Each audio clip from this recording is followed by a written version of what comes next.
According to a study by Kingston University, there are around 1.4 million contract workers in the UK. They often work for 3 or 6 month assignments, going wherever there is work. Many will commute long distances or have to stay away from their family during the week so they can do their job. Contractors work on oil rigs, in finance, engineering, IT, and marketing, to name but a few. They work in the health service, in large and small corporations, and they work in public services like the government. Contractors like Jenny. Jenny works in IT for an NHS trust. She makes sure the systems all work so doctors and patients get all the information they need. Jenny has no salary or benefits such as a pension, training, holiday pay, sick pay, health cover, or redundancy. Jenny has no guaranteed hours and is typically given only 1 week's notice when her work is done. Jenny has to run her own limited company and employ an accountant, as the onerous contract she has to sign with clients for work will often require her to have liability and indemnity insurance cover of up to £5 million, something most self-employed people would have difficulty obtaining, and something that people in normal jobs don't need to worry about. In April 2000, the government introduced new tax legislation called IR35. IR35 penalised contractors like Jenny who worked at the same client for long periods, giving the impression that they were like a permanent employee. IR35 meant that Her Majesty's Revenue and Customs, HMRC, would force Jenny to pay tax and national insurance just like a permanent employee, even though Jenny also had to pay for all her benefits like training, pension, holiday pay, sick pay, and health cover. Like thousands of other contractors back then, Jenny's accountant recommended she join an umbrella scheme, where thousands of contractors like her could all minimise their costs by joining one solution that manages all her taxes, her accounts, and provides all the insurance and legal cover Jenny needed to keep doing business. This was great for Jenny and thousands of contractors just like her. She knew the umbrella scheme was legal and above board because her accountant recommended it, and the umbrella scheme provider was completely clear with her. The scheme was approved, completely legal. Just like running a limited company, but without all the hassle. And was already being used by thousands of contractors, so in effect, Jenny would become an employee like normal people and not worry about the tax and national insurance. That would all be handled for her. Jenny's worries could be taken care of and she could focus on her work. Which Jenny did for many years. She worked hard, filed her tax returns and paid what was due. Everyone was happy. Jenny got paid and HMRC got paid. Jenny and her husband raised a family, which was a struggle because she couldn't work and didn't get maternity pay, but the family pulled together and made it possible. Later, Jenny and her husband managed to save just enough to get their first home, and life started to feel complete for Jenny. But then it seemed like everyone was talking about tax avoidance. Politicians would talk about the wealthy elite, the top 1%. And then people started talking about tax avoidance schemes used by celebrities, footballers, and TV stars.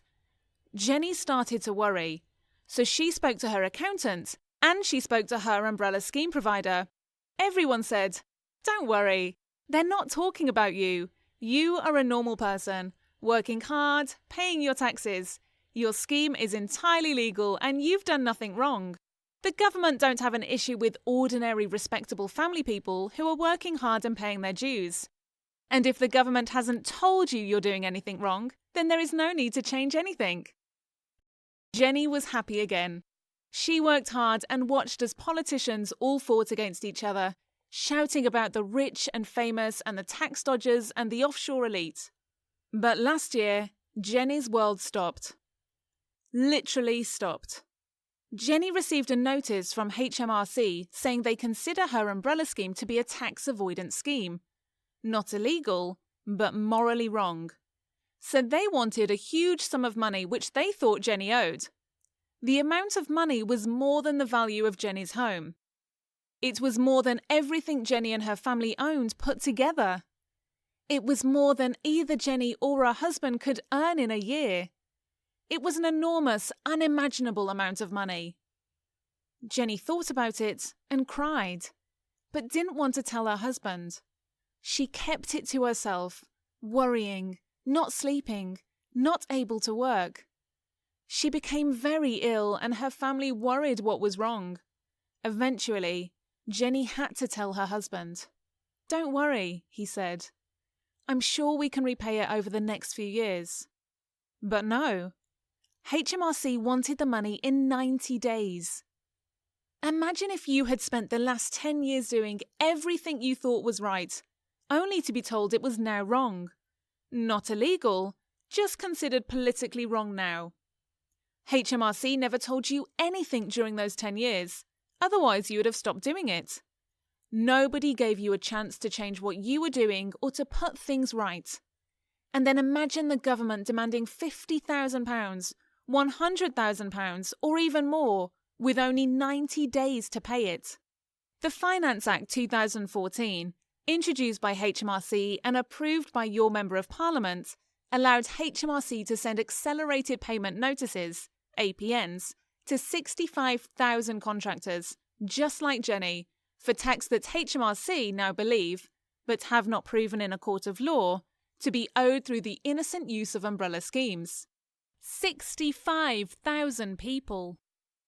That's 65,000 families facing huge financial and emotional stress, ruin, and even bankruptcy. And that is just the start.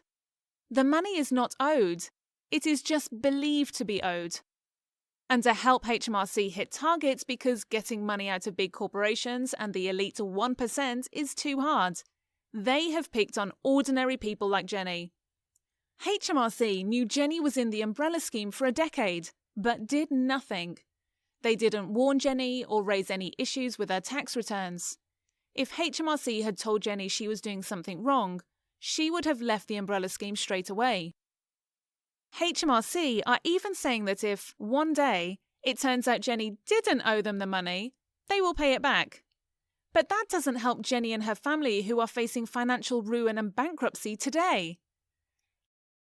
HMRC are doing nothing about the scheme providers, nearly all of whom still exist and are still providing services to thousands of other contractors, all of whom will receive an APN for a huge amount of money in future.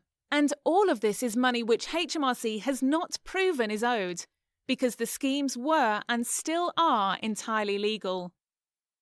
What HMRC are doing is retrospectively changing the law to suit political popularity. Just imagine a world where the government can pass a law today that makes something you legally did 10 years ago become illegal. And now they can make you pay for it. It's like an Orwellian nightmare. But that is happening, and it's happening to Jenny and thousands upon thousands of ordinary, hard-working people. Jenny is not a tax dodger. Jenny is not a tax avoider. Jenny is not rich, nor is she part of the offshore elite. Jenny is a normal person, just like you. In his budget in March 2016, the Chancellor of the Exchequer, George Osborne, proposed that a tax charge would be made on people like Jenny, without statutory or judicial sanction. This charge would be applied to people like Jenny if HMRC believe they still owe money on the 5th of April 2019. This completely ignores basic protections to citizens of the UK contained in the Taxes Management Act 1970. Those protections give certainty to taxpayers that they can regard their tax affairs as settled and incapable of further adjustment after years have passed. This is retrospective taxation of the very worst kind. But Mr. Osborne is clever. He knows that by always talking about tax evasion, tax avoiders, the elite and celebrities, he will gain the support of all the MPs and the British people. By attacking people like Jenny, it will take the spotlight off major corporations like Google and Starbucks, who are too powerful for this government to fight. So they fight Jenny. They fight Jenny and they fight thousands of hard-working contractors because they are an easy target. Please, support the fight for Jenny and thousands of contractors like her. Our members of Parliament must take a stand against the unjust, unaccountable tactics of HMRC's retrospective principles, when the same HMRC allowed the situation to develop over decades and continues to stand by while other innocent contractors join umbrella schemes today. Jenny is one of thousands of contractors being used as easy pickings by HMRC, but the emotional and financial impact to Jenny, and ultimately our economy, far outweighs the benefits to the Treasury of this needless, retrospective penalisation of ordinary, hard-working people.